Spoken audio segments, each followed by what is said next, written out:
husband excels at giving me the cold shoulder. Whenever he's slightly unhappy, he slams the door and disappears for days or weeks. I've grown accustomed to putting on a brave face and caring for our son with a smile. Until I saw my son's wish while helping him with homework. I hope mom disappears. She looks so scary when she goes crazy at dad. In that moment, I finally woke up. Sunday evenings are always the hardest. My procrastinating son cries as he rushes to finish homework due tomorrow, while my emotionally distant husband wears headphones engrossed in his video game. Neither of them wants anything to do with me. My son glares at me resentfully after I scolded him to tears. My husband finds me annoying and pretends not to see me. I stand by the dining table clearing away leftovers, silently convincing myself this is all my own doing. But my heart aches unbearably. As night falls, Kevin retreats to the study to rest. Tommy falls asleep with tears still clinging to his lashes. I stand in the bathroom staring at my own bitter face. This marks the 3rd month of Kevin's cold shoulder treatment. A full 3 months. So long I've nearly forgotten the reason for our cold war under the same roof. He hasn't spoken a word to me. I've stubbornly waged war against him too. He's in the wrong, so I won't apologize. But I can't sleep. I walk to Tommy's room to pack his school bag. I look down and notice the new notebook I bought him in the rewards column. Childish handwriting reads, "I hope mom disappears." I rubbed my eyes, my first reaction being that I must have misread.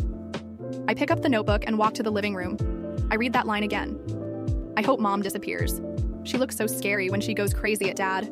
She drove dad away. I collapse onto the sofa, experiencing for the first time a pain so intense it numbs me. The study light comes on. Kevin emerges, beaming. The moment he sees me, his face instantly reverts to its usual coldness. He says nothing, picking up the car keys from the coffee table. As he passes by me, I catch a whiff of his cologne.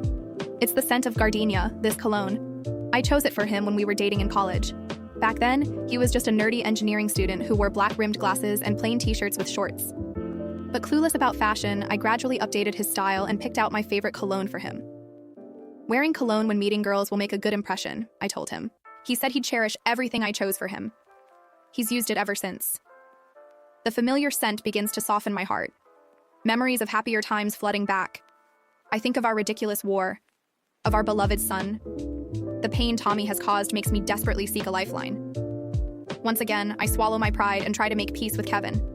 I can't help but stand up from the sofa, grabbing his arm tightly. "Kevin, let's talk."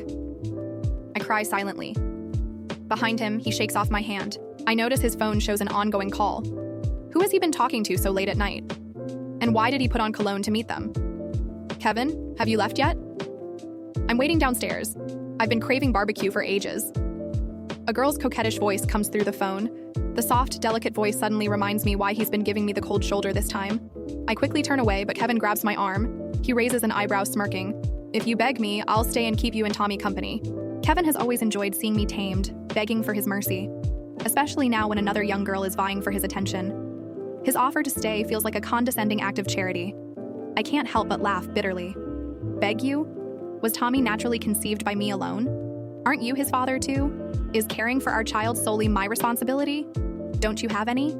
Do you any idea how psychologically damaged our son has become? Kevin frowns again, pressing his lips together. He grabs his coat and storms out, slamming the door as if I'm some crazy shrew. The notebook where Tommy wrote about wanting me to disappear still lies on the sofa. Kevin left the study light on too. It's always like this whenever there's a problem to solve. He either says one careless word to set me off, watching me lose it, or he simply turns his back and walks away, slamming the door. Tommy is woken by the slamming door. He walks out barefoot, standing in the doorway, staring in the direction his dad left. He comes to my side, picks up the notebook I tossed on the sofa. He shows no concern that I might have seen what he wrote. He just frowns and accuses me. "Mom, why did you make Dad angry again?" I ignore him. The sound of a car starting comes from downstairs. After a few revs, a black sedan speeds away. Looks like I'll have to bike Tommy to school again tomorrow. I look at the notebook clutched in his hand, and those eyes that look just like his father's. For the first time, I deeply realize how trapped I've been by him. All this time, I force myself to walk to the bedroom and lie down. When I close my eyes, the words "Mom disappear" appear before me in big letters. To be fair, I've never had a hysterical meltdown in front of Tommy. To avoid conflict, I've even gone to great lengths to please Kevin. Sacrificing my dignity, I beg Kevin to come home, beg him to hug our child. I can't fall asleep. My phone on the nightstand lights. It's a message from my neighbor Sarah. "I heard your husband slam the door and leave. Did you two fight again? Are you okay?" Sarah is a friend I made when selling handmade crafts on eBay. Back then, Kevin was giving me the cold shoulder to force me to give in. He cut off my living expenses. I really had no income, so I tried my best to do odd jobs here and there to earn money. We discovered we were neighbors after chatting a bit. She even bought some of my stuff to support my business and showed concern for me. I hear Tommy closing his door. I reply, "Thanks, Sarah. I'm fine." The next morning when I get up, I feel weak all over. My eyes are swollen. Kevin is back. The gardenia scent overpowered by the smell of alcohol. He notices me, his eyes lingering on my face for just a moment before quickly looking away. This time it's not the cold shoulder. He frowns as he walks into the bathroom, making a snide remark. "Looking like that? Who are you trying to scare?"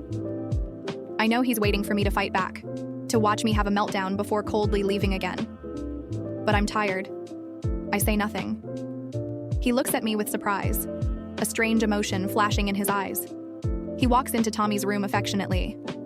"Come on, sweetie, Daddy will take you to school today." Two completely different attitudes, one after the other, as if he's two different people. Father and son hold hands intimately, exchanging loving words. No one spares me a single word of concern. It's like two knives stabbing into my chest. When I open the door to take out the trash, I happen to run into Sarah. She sees me and insistently leads me into her apartment. She gently rolls an egg over my swollen eyes, her own eyes brimming with tears as she asks with furrowed brows, "Does it hurt?" Her concern reminds me of Kevin when we first got married. Back then, Kevin and I had no money. A city is an expensive place, so we could only afford to rent a basement apartment. In a remote area, we squeezed onto a small bed, sharing a bathroom and kitchen with others. The kitchen was quite far from our room. One time I cooked a meal in the kitchen and was carrying it back to our room when I collided head-on with someone rushing by. I instinctively turned the hot dish towards myself, burning a large patch of skin off my hand. When Kevin got home from work, I didn't want him to worry, so I deliberately wore gloves. But he still noticed. I quickly smiled and pulled my hand away, saying it didn't hurt at all. Kevin looked at my hand, frantically applying medicine. He cried just like Sarah is now, tears falling endlessly, it seemed. I even teased him about how a grown man could cry so much. He rubbed his eyes through his tears. "Haley, I promise I'll give you the best life in the world someday." That night, he held me and talked all night long. "Haley, I'll never let you get hurt again." To this day, I still believe he truly loved me then. But when did he change? Now he and I are like two ticking time bombs tied together, ready to explode at the slightest friction. Of course, Kevin is a dud. Silent, he just spreads terrifying smoke seeping into every corner of the air, making me afraid, making me scream myself hoarse. When I get home, they've already left. The kitchen is cold. Wet clothes Tommy changed out of are strewn on the bathroom floor. There are several dirty shoe prints in the living room. I sit on the sofa and open my laptop. I start drafting a divorce agreement. My educational background is no worse than Kevin's. Before becoming a stay-at-home mom, I also graduated from a top university, passed the bar exam, got my license, and worked as a practicing lawyer for 2 years. I once earned a high salary, won many cases for clients, and had a brilliant career until I got pregnant. Kevin convinced me to quit my job and stay home with the baby. At first, he said, "After your postpartum recovery period, when the baby's a bit older, we'll hire a full-time nanny. You can go back to work then." Later, he changed his "the baby's used to you." Now my career is taking off too. If you go back to work, we'd have to hire a nanny. A nanny's salary would be much higher than yours. It doesn't make sense for our family. Let's wait till our son is a bit older. Tommy clung to me, babbling. "Mama," I softened. "It's my fault for not insisting." Looking back, Kevin's emotional neglect started appearing bit by bit from that time. By the time I finished drafting the agreement, it's nearly evening. Kevin still hasn't brought Tommy home. I habitually start to worry about Tommy's homework, then raise my hand and slap myself hard. "Mom, you have to be cruel like his dad." I get a call from Kevin. The female voice from that night is on the other end. "Sister-in-law, it's me. Kevin's too drunk to get home on his own. Could you come pick him up? Why don't you take him? Aren't you too close?" I glance at the divorce agreement on the table and change my mind. "Never mind. I'll come get him." I hang up and rush to the private room as fast as I can. The room is filled with men and women of all sorts. Besides the girl who called me, whom I've seen before, the rest are unfamiliar faces. But they all look at me with accusing eyes, as if I've failed as a housewife. Kevin sits in the main seat, face flushed red, still raising an empty glass to drink. Tommy sits beside him. His backpack is thrown on the floor. A scantily clad woman holds him in her arms, talking to him. So this is how he takes care of our son. No wonder my years of hard work raising Tommy at home can't compare to his occasional outings. Before I even enter, Tommy screams, "Dad, I don't want to go home with Mom. Mom's going to make me do homework again." Tommy scrambles around trying to escape as if he's seen a ghost. Kevin finally pretends to open his eyes. "Son, don't be afraid. Daddy's here." Then others in the room try to reason with me. "Sister-in-law, Don't be mad at Kevin anymore. He's been hiding out at my place for almost 2 months because of you. Same here. Kevin crashed at my place for nearly a month. My wife was getting upset. The girl standing guard by Kevin speaks up too. Sister-in-law Kevin. Kevin often mentions you and Tommy when we chat. He really cares about you both. I finally realized this call wasn't about picking up Kevin at all. They want me to cry and beg on my knees for Kevin to come home. I laugh coldly. You keep talking about how hard it is for him. Can't he come home on his own? Doesn't he have legs? I'm not suffering while taking care of our son at home. But he slams the door and leaves at the slightest disagreement. And suddenly, he's the one suffering. If being out having fun is suffering, why don't we switch places? Kevin, stop pretending to be drunk. Do you want me to discuss what you've done in private or right here in front of everyone? The girl snuggling up to him suddenly changes expression. Sister-in-law, it's all just a misunderstanding. Misunderstanding? He almost got intimate with someone else after drinking, and I caught him when I asked a few questions. He couldn't answer, so he gave me the cold shoulder. Kevin is silent again, his face dark. He glances at Tommy, who dejectedly walks towards me. As he comes over, he keeps looking back longingly at Kevin, hoping his dad will call him back. That way he can keep playing and never have to study again. This is also an indirect way of asking me to leave. Let me take the kid and go so he can stay here and keep partying. Why does it always have to be this way? I've had enough too.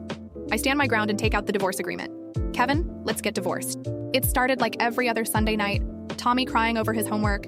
Kevin locked away in the study with headphones on, gaming like a teenager with no responsibilities, while I scrubbed dishes in a kitchen that smelled like old food and resentment. I used to plead for help, for support, but years of slammed doors and muttered insults taught me better.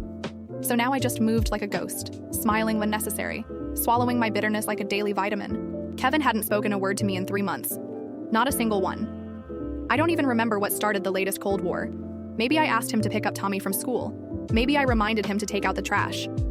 Whatever it was, he vanished as usual, returning only to sleep, ignoring both me and his own son, while pretending to be a victim in his own house. I didn't cry anymore when he disappeared. I used to. The first time it happened, I sobbed into a pillow for days. But now I just got up and kept going. I packed Tommy's lunches, helped him with homework, smiled at the school gate, and laughed at the neighbors' jokes even when I felt like collapsing. I didn't expect gratitude, but I never expected hatred. Until that night. I was packing Tommy's bag when I found it, a new notebook, the one I'd bought him last week as a reward for getting a perfect score on his spelling test. I smiled when I saw he'd actually written something. I opened it, expecting a story or a doodle. What I read nearly stopped my heart. I hope Mom disappears. She looks so scary when she goes crazy at Dad. She drove him away. My hands trembled. I rubbed my eyes, convinced I had misread. I read it again. The words didn't change. I sat on the edge of the sofa, notebook still open on my lap, feeling a numbness spread through me that not even Kevin's silence had ever caused. It was one thing to be ignored by my husband. It was another to be feared by my own child. I didn't even hear the study door open until Kevin walked out, stretching like he'd just conquered a marathon. The moment his eyes landed on me, the smirk disappeared, replaced by his signature cold stare. No emotion, no greeting. He simply grabbed his keys and moved to leave. I caught a whiff of his cologne as he passed me. Gardenia, the one I picked for him back in college when we were broke and in love and trying to build a life on dreams. He used to say he'd wear it forever because it reminded him of me. Now he wore it to meet someone else. I stood up trembling and grabbed his arm. Kevin, can we talk? I asked, my voice raw, but calm. He didn't respond. I noticed then that his phone screen was lit, an active call. Kevin, have you left yet? A woman's voice cooed. I'm downstairs waiting. I've been craving barbecue all week. I dropped his arm. I remembered why this Cold War started now. I'd found perfume on his shirt that didn't belong to me. I confronted him. He said I was paranoid. He stormed out, and here we were. If you beg me, I'll stay, Kevin said suddenly without even a hint of shame. I'll keep you and Tommy company. You like it when I'm here, right? His voice was syrupy and cruel. I looked at him and saw a stranger. Beg you? I repeated. You think you're doing me a favor? Was Tommy conceived without your participation? Why is he only mine when things are hard? You don't hug him? You don't help him? And now you have the nerve to act like staying is a gift? He shrugged, rolled his eyes, and walked out, slamming the door hard enough to rattle the picture frames. The study light stayed on. The smell of his cologne lingered like a taunt. I heard Tommy's door creak open. His little feet patted across the floor. He looked at me, still holding the notebook. His face was blank, but his voice cut like a knife. Mom, why did you make Dad mad again? I said nothing. I couldn't. The sound of Kevin's car revving echoed from downstairs, then faded.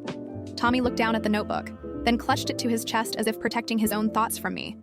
I watched him walk back to his room, And for the first time, I realized how completely alone I was in my own home. I stumbled to my bedroom and lay down. I didn't cry. I just closed my eyes and saw the words again. I hope Mom disappears. I thought about all the times I'd protected Kevin in front of Tommy, all the times I smiled through tears, cleaned up the messes, covered the absences, made excuses for why Daddy was busy or tired. I did it all so Tommy wouldn't feel abandoned like I did. But now, I saw how that silence had molded him.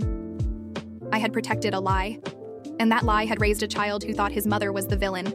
My phone lit up. A message from Sarah, my only friend. I heard the door slam again. Are you okay? I stared at the screen. Sarah was the one who helped me when Kevin cut off my expenses, trying to force me to apologize. I'd started selling handmade crafts online just to earn enough to buy school supplies. Sarah bought some, offered support, showed me kindness I didn't know I still deserved. Thanks, Sarah. I'm fine. I replied, even though I wasn't. When I woke the next morning, my eyes were swollen and my body felt like it had aged 20 years. Kevin had come home at some point, the stench of alcohol overpowering his usual cologne. He looked at me for a second, something unreadable in his gaze, before walking into the bathroom. Looking like that. Who are you trying to scare? He muttered. I didn't respond. He was waiting for a fight, for my usual explosion so he could storm out again, play the victim again. I gave him nothing. He stared, confused, then walked into Tommy's room, suddenly cheerful. Come on, sweetie. Daddy's taking you to school today. I watched them leave hand in hand, laughing, bonding, as if I didn't exist.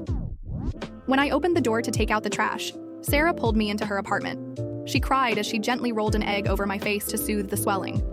Her tears reminded me of Kevin in that basement years ago, when he promised to protect me forever. I remembered him crying over a burn on my hand, swearing he'd give me the best life in the world. But somewhere between that promise and this nightmare, something broke. And I finally understood. Maybe it wasn't me who needed to disappear. Maybe it was the woman I'd become trying to hold this family together. And maybe it was time to stop holding it at all. I spent most of that morning staring at my laptop screen, watching the cursor blink on an empty Word document that was supposed to be a new product listing for my online store. But all I could think about was that phrase, I hope Mom disappears, echoing louder than Kevin's silence ever had. My hands hovered over the keys, frozen between the weight of years I had sacrificed and the realization that not even my own child saw me anymore. Kevin and Tommy returned from school close to noon. I heard their laughter in the hallway, the jingle of Kevin's keys, the stomp of muddy sneakers I knew I'd have to clean later. Kevin's voice drifted in. Buddy, next time don't tell your teacher Mom helped you with your homework. Let's say we did it together, okay? Gotta help me look good. They passed the living room without acknowledging me. Kevin shot me a glance, not cold, not angry, just indifferent, and continued on to the kitchen, where he poured juice only for Tommy. I stared at the empty glass shelf above the sink, remembering how I used to carefully lay out his favorite mugs, thinking little acts of care would make him notice me again. They never did. That night, while folding laundry alone, I remembered the early years. How after we got married, Kevin would rush home just to hug me. How he used to leave little notes in my pockets. You're doing great, Haley. Tommy's so lucky to have you. But those stopped after Tommy turned 2. That was the same year Kevin started criticizing everything. The food wasn't hot enough. The house wasn't clean enough. I wasn't happy enough. He'd slam doors if I sighed too loudly. He'd leave for days if I dared to raise my voice. I learned to apologize for things I didn't do just to bring him home. I'd text him, please come back. Tommy misses you. I'm sorry. Let's talk. I made your favorite tonight. He wouldn't respond, not until he wanted something. And each time he returned, he came back colder, quieter, more distant, like he was punishing me for needing him at all. I remember once, when Tommy had a fever so high I thought he'd seize, I called Kevin in a panic, begging him to come home. He answered mid-laugh, surrounded by the noise of a party. Can't you handle it, Haley? You're the mom. He didn't come back that night. I sat on the bathroom floor holding Tommy, sponging his forehead while whispering lies like, Daddy's just working late, and he loves you very much. And when Tommy recovered, I rewarded him with a sticker chart and a new toy. I rewarded survival. I went to bed early that night, emotionally drained from pretending I was still part of a family. I was just falling asleep when I heard soft footsteps and the sound of the bathroom door creaking open. Kevin had come home late again. I could smell alcohol through the door. He said nothing, but I could hear him moving around the kitchen, then the click of the study door closing. The next morning, I woke up to find Tommy already dressed and Kevin packing snacks into his backpack like he'd been doing it every day. Morning, Kevin muttered. I didn't respond. He looked up, eyes narrowing. What? Still mad? I blinked. No. Then say something. Why? I asked. So you can twist it against me later? Jesus, Haley, he muttered, pulling his coat on. You always do this. You're always the victim. And you're always gone, I said. But sure, let's pretend I'm the problem. I turned away before he could respond. I heard the door slam a second later. I sat down and opened my laptop, the same blank divorce document staring back at me. I didn't fill in the details yet.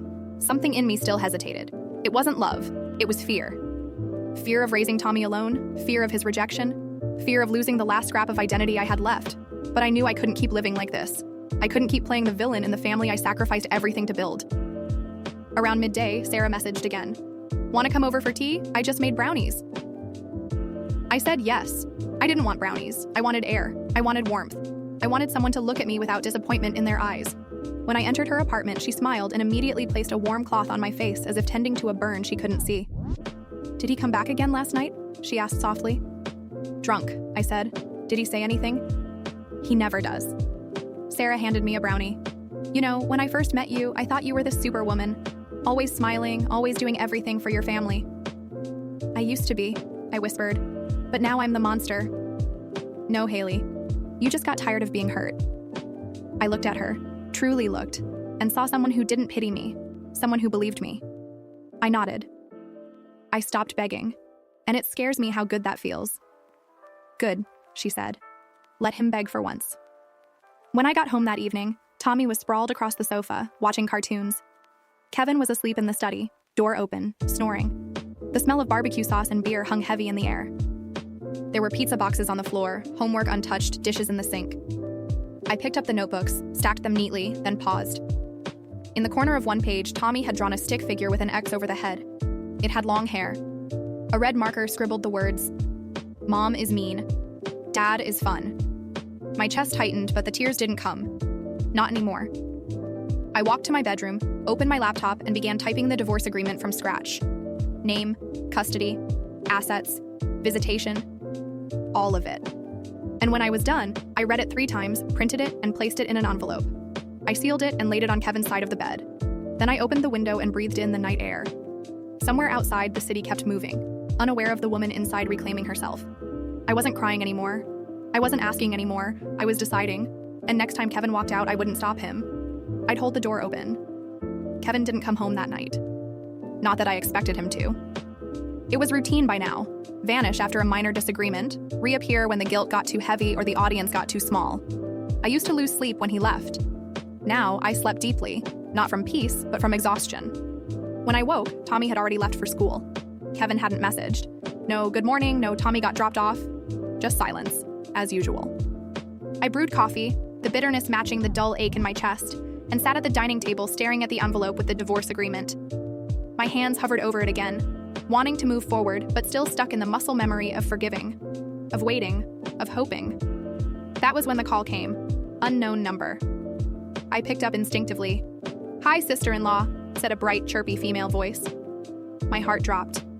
Kevin's really drunk and can't drive. He's here with us in one of the private rooms downtown. He asked me to call you. Could you come pick him up? I didn't answer right away. Why don't you take him? I finally asked. She giggled. Well, I'm not his wife. No, I said flatly. You're not. I was about to hang up. Then I looked at the envelope again. No more begging. I'll come get him. I arrived within 30 minutes. I didn't wear makeup. I didn't put on a smile. I wore the same tired expression I had when I found Tommy's notebook.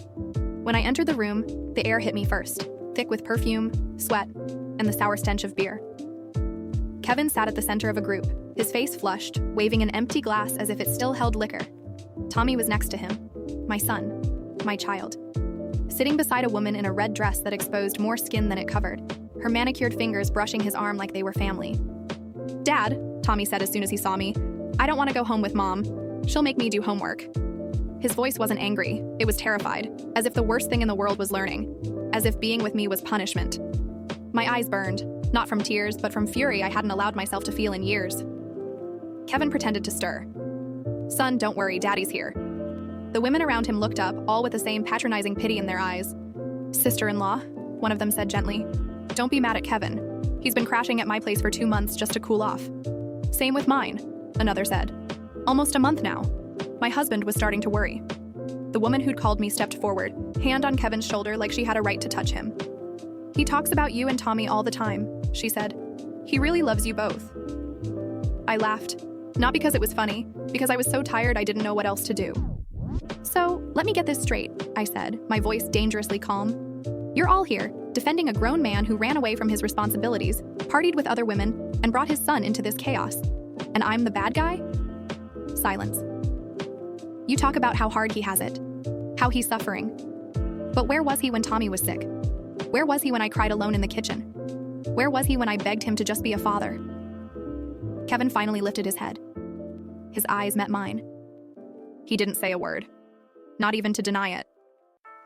"You think I don't know what this is?" I continued. "You called me here not to pick him up, but to see if I'd beg, to put me on display.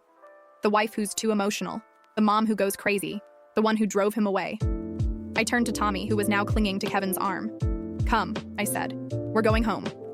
"No," Tommy said. "I want to stay with Dad." "He's not staying," I said coldly. "He's avoiding, and you're helping him." I turned back to Kevin. "You know what the worst part is? Not that you cheated, not that you abandoned us. It's that you made our son believe that love is a door you slam whenever you don't want to deal with responsibility. That respect is optional. That silence is power." He didn't move, didn't flinch. The girl in red tried to speak. "It's not what you think." "Save it," I cut in. "If I start listing what I think, none of you would sleep tonight." I grabbed Tommy's backpack, placed it at his feet, and looked at Kevin one last time. "You wanted to be free? You got it." I reached into my purse, pulled out the envelope, and dropped it on the table. "Sign it. Haley." Kevin's voice cracked for the first time. "This isn't necessary." "You're right," I said. "This should have happened years ago." Tommy looked between us, confused. But for once, I didn't shield him. He needed to see this. He needed to see his mother stand. The silence that followed was the loudest thing in the room. And when I turned to leave, Tommy didn't follow. I didn't look back. I walked to the car, closed the door, and sat in the driver's seat until my breath came back. Then I drove home, alone. And for the first time, it felt like the safest place in the world. When I got home that night, the silence felt different. Not cold, not heavy like the kind Kevin used to drape over the house when he wanted to punish me, but clean, intentional, chosen. I didn't turn on the lights right away. I just stood in the doorway, listening to nothing but the soft hum of the fridge and the distant throb of city traffic. Kevin still hadn't come after me. Tommy didn't come home either, and for once I didn't panic. I didn't pace the floor wondering if they were okay, if I should check in, if I should apologize. I poured myself a glass of water and sat on the couch like I owned my life again. The next morning, Kevin showed up at the apartment looking exactly like the ghost of a man who had used too many people and run out of corners to hide in. His face was puffy from alcohol and regret, his shirt wrinkled, eyes red. Not from crying, but from realizing too late that his power was gone. "Haley," he said, voice lower than usual. "We need to talk." I didn't answer. I just walked into the kitchen, opened the fridge, and calmly poured orange juice into a cup. He followed me like a shadow. "I know I messed up. I've been going through a lot." "What exactly have you been going through, Kevin?" I asked without looking at him. "Bar tabs? Other women? Teaching our son that his mother is the enemy?" He flinched. "I never told him to hate you." "You didn't have to," I snapped, turning to face him. "You just had to disappear. Again and again. You just had to make sure every time he looked for comfort, you were the fun parent and I was the one forcing structure and homework and real life. It wasn't like that. It was exactly like that. You left me to rot in this house while you built a fan club of enablers who think I'm some nagging villain." He was silent. He had no defense because there wasn't one. "And now," I continued, "now you want me to be the bigger person again, like I always was, like I always had to be." I walked to the living room and picked up the second copy of the divorce agreement. I handed it to him. "Sign it." "Haley, come on. Sign it." His hands shook as he took the envelope. He didn't open it. He just stared at it like it might explode. "What about Tommy?" he asked. "What about him? He needs us." "No," I said coldly. "He needs stability, and I've been the only one giving that to him. You've been teaching him that love is optional, that family is a choice you can abandon when it gets hard, and now he thinks I'm the problem because I stayed and tried. He'll hate you if we separate. He already does," I whispered. Kevin looked genuinely shocked, like that reality had never crossed his mind, like the image of me sitting at home with a broken heart and a waiting plate of food was the only version he could comprehend. That afternoon, I picked Tommy up from school. He didn't ask where Kevin was. He didn't ask why I was quiet. But when we got home, he saw the packed bag in the hallway and froze. Where are we going? We're staying with Aunt Sarah for a while, I said. Just for a bit. Is Dad coming? No. His face twisted, caught between confusion and fear. Did you make him leave again? No, I said firmly. This time I left. That night, while Tommy was asleep in the guest room, Sarah and I sat on her balcony sipping tea, the city buzzing beneath us. So he's trying to flip it now? She asked, playing the poor abandoned husband? Of course, I said. He told our mutual friends that I'm mentally unstable, that I'm ruining Tommy's life, that I'm rushing into a divorce like it's some midlife crisis. Sarah snorted. Classic. They always act shocked when the woman who carried everything finally puts it down. I laughed bitterly. He said he misses the old me, the one who cleaned his messes and never complained. I nodded. He doesn't miss me. He misses control. 2 days later, he texted, "Can we meet, please? For Tommy's sake." I agreed, not for him, but because I needed to look him in the eyes and make it final. We met at a neutral cafe, a small quiet place with more shadows than windows. He showed up dressed decently this time. No fake drunkenness, no perfume on his collar, just Kevin. The version I once loved. I don't want a divorce, he said immediately. That's not a surprise. Can we fix this? Maybe go to counseling? I stared at him for a long time. Do you even know what you did to me? He swallowed. I know I've been distant. I know I left too often. I just felt like I was drowning. And you thought dragging me down would help you breathe? He looked away. I didn't mean to hurt you. But you did. Over and over. And the worst part, you taught our son how to hurt me too. His expression cracked. He's just a kid. And kids learn what they live. You made him live in a house where silence was love and neglect was normal. And now he sees me as the monster because I stayed and held everything together while you walked away whenever it suited you. Kevin looked at his coffee. You were never supposed to be the villain, Haley. Then you shouldn't have written the script that way. I stood up, placed the divorce papers on the table again. I won't stop you from seeing him, but I will no longer let you hurt me. Not in this lifetime. Not again. I walked out, not once looking back. This time it wasn't an escape. It was a release. Kevin started texting every day after our cafe meeting. Long, emotionally loaded paragraphs filled with apologies that tasted like sugar poured over rot. He said he missed our little family, that he couldn't sleep without hearing Tommy laugh, that he never stopped loving me, and that he was willing to do anything to make things right again. But it was never about me. It was never about the years I spent building a life out of his silence, the sacrifices I made every single day while he slipped away into bedrooms and bars and the arms of women who didn't know or didn't care he had a wife and child at home. His apologies weren't confessions. They were tactics. They were gasps from a drowning man who only remembered the shore when the current finally turned against him. I ignored most of the messages, but the ones about Tommy lingered in my mind like smoke under a door. Inescapable, choking. He needs both of us. Don't punish him for my mistakes. He'll grow up blaming you if you take this away from him. At first, I pushed those words away. But eventually, guilt seeped through the cracks in my resolve, so I agreed to a trial visit. Just a weekend, neutral ground. I rented a small Airbnb near the beach, invited Kevin to stay in the guest room, and told Tommy we'd spend time together as a family. One last time. I don't know what I expected. Maybe a final confirmation that I'd made the right choice. Maybe a miracle. Instead, I got a mirror. A cruel, ugly reflection of everything I had allowed to grow in my home without even realizing it. Tommy clung to Kevin the moment he arrived, bouncing with excitement as they unpacked snacks, played video games, and laughed like nothing had ever happened. I watched them from the kitchen, trying to remind myself this was for Tommy, that I was doing the right thing. But then dinner happened. I cooked something simple, spaghetti and meatballs, Tommy's favorite. I called them to the table. Kevin gave me a thumbs up. Wow, smells great, Haley. Just like the old days. The way he said it, like I was some vintage piece of comfort food, made my stomach twist. Tommy sat, took one bite, then scowled. Ugh, it's too salty. I don't want it. It's your favorite, I said gently. Not anymore. I like Dad's cooking better. Your dad hasn't cooked a meal in 5 years. At least he doesn't yell all the time, Tommy shouted, slamming his fork down. You're always angry. You're scary when you scream. That's why Daddy leaves. The room fell into dead silence. Kevin didn't defend me. He didn't say a word. He just looked away, letting the blame settle on my shoulders like dust. I stood up slowly, calmly. "I see," I said, voice hollow. I walked out to the balcony and closed the door behind me. I didn't cry.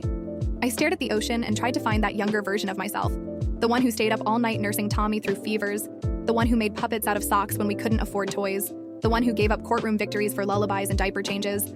But she wasn't there. She had been erased, rewritten into a caricature, a villain, a burden, a monster. I slept in my car that night, not because I had to, but because I needed to know what it felt like to leave and not be the one left. In the morning, I packed my things and returned the Airbnb keys early. Kevin was still asleep. Tommy was watching cartoons. I didn't say goodbye, I just walked out. And this time, I didn't wonder if anyone would follow. When I returned to Sarah's, she didn't ask questions. She handed me coffee and quietly moved the extra pillow to the guest bed. "I think he's winning," I told her later. "Tommy hates me." "He doesn't hate you," she said. "He just doesn't know how to love you yet. Not after what Kevin's taught him." "What if he never learns?" Sarah touched my hand. "Then you keep loving yourself enough for both of you." That night, Kevin called. I almost didn't pick up, but something inside me, some tattered remnant of the girl who once believed in vows, answered anyway. "You're leaving again?" he asked. "You didn't even say goodbye to your son." "He didn't say goodbye to me either." "Haley, come on. Don't do this to him." "Do what? Leave him with the only parent he likes?" "That's not fair." "No," I said. "What's not fair is raising a child in a home where love is conditional, where mothers are monsters and fathers are gods for showing up once a week." Kevin's silence was the longest it had ever been. Then he said, "I can change." I laughed. "No, Kevin, you can't. And even if you could, I wouldn't stay to find out. So that's it?" he asked. "You're done?" "No," I said. "I'm finally beginning." The day the divorce was finalized, the sky was overcast, as if the clouds were mourning something I had already buried. I stood in front of the courthouse in a blazer that no longer clung to the version of me that once begged Kevin to come home, a woman who used to fold herself into smaller and smaller shapes just to fit inside a marriage that kept shrinking around her. I had no one waiting for me at the steps. No applause, no sense of victory. But I had something better: clarity, freedom. Sarah was the first to text. "It's done. I've got tea and silence ready." I smiled at the screen, and for a moment I let myself breathe in that space between endings and beginnings. Kevin hadn't shown up to court. His lawyer stood in for him, shifting uncomfortably as he reviewed the settlement, likely expecting me to make a scene, to cry, to hesitate. But I had walked into that courtroom with every document signed, every copy notarized, and every ounce of strength I had gathered in the last few months stitched tightly into my spine. I took the apartment. I kept full custody. Kevin got visitation every other weekend, pending that he remained sober and consistent, something even his attorney didn't seem confident in. Tommy didn't come home with me that evening. He was staying with Kevin for the weekend. I had almost forgotten it was one of those rare, court-approved times. The silence in my apartment was different now. It wasn't cold or punishing. It wasn't the echo of Kevin's absence. It was mine, a sanctuary. I cleaned the living room slowly, removing the last remnants of him. The cologne bottle, the hoodie Tommy used to sleep with when Kevin would disappear, the wedding photo I hadn't dared to touch until now. I stood over it for a second, then quietly slid it into a box and taped it shut. I didn't burn it. I didn't need to. I had already outlived it. That night, I sat on the floor with takeout and a glass of wine and stared out the window. I didn't cry. I didn't even sigh. But I did allow myself to remember. I remembered Kevin's hands cradling mine in the hospital after I gave birth. I remembered the night he first moved in, when we had nothing but a mattress and a shared dream. I remembered how his eyes used to soften when he looked at me, before they grew colder than any silence. And then I remembered the notebook. I hope Mom disappears. I picked up my own pen and wrote the opposite. I hope I find her again. The next few weeks were uneventful on the surface. Tommy came and went, mostly quiet, mostly distant. He didn't yell, he didn't smile, he just floated. At first I tried to engage him. Then I realized the best thing I could do was be still. Let him sit beside me in silence without asking anything from him. Let him choose when to look at me without demanding love he wasn't ready to give. One evening, after dinner, he hesitated in the hallway, clutching his stuffed bear. "Do you miss Dad?" he asked. I didn't flinch. "Sometimes. I miss the version of him I used to love." "Was he nice?" "He was. Once. But people change. And sometimes love changes too." He nodded, then looked down. Is it my fault? My breath caught, but I didn't let it shake me. I knelt in front of him, gently cupping his cheeks. "No, baby. None of this was ever your fault. You were just a little boy trying to understand a world that was breaking around him. It's okay if you were confused. It's okay if you were angry. I still love you. Always." His eyes welled with tears he didn't let fall. "I didn't mean what I wrote in the notebook." "I know," I whispered, "but I needed to see it. It woke me up." That night, he fell asleep on my chest for the first time in months. And I realized then that healing wasn't loud. It was soft, quiet, gentle. It didn't come from slamming doors or screaming matches or dramatic forgiveness. It came from rebuilding, breath by breath. Weeks turned into months. Kevin stopped texting, stopped asking. Maybe the mask fell apart without an audience. Maybe the silence that once empowered him finally turned inward. I didn't know, and I didn't ask. One afternoon, while organizing files, I found my old bar license. Dusty. Forgotten. I ran my fingers over it and something stirred. Not nostalgia, not regret. Just possibility. I renewed it. Quietly. Without fanfare. And a few weeks later, I walked into a firm that specialized in domestic rights and handed over my resume. "Why now?" the hiring manager asked. I smiled. "Because now I understand the kind of justice women really need." They hired me, not for my past victories, but for the fire in my voice when I spoke about survival. Tommy and I started creating new routines. Mornings with music, evenings with storybooks. Sometimes he still asked about Kevin. I answered honestly, without bitterness. And when he asked, "Do you still love him?" I said, "I love who he was, but I love myself more." That Christmas, we didn't have a tree, but we had each other. We made pancakes for dinner, built a pillow fort, and watched cartoons until we fell asleep on the floor. No presents, no noise, just warmth, just us. One day, years from now, Tommy will grow up and understand. He'll understand why I left, why I stayed as long as I did, why I broke, why I rebuilt. And I hope when that day comes, he'll forgive me for being human, for making mistakes, for loving too hard. And I hope he'll say, "My mom didn't disappear. She came back, stronger." Because that's exactly what I did.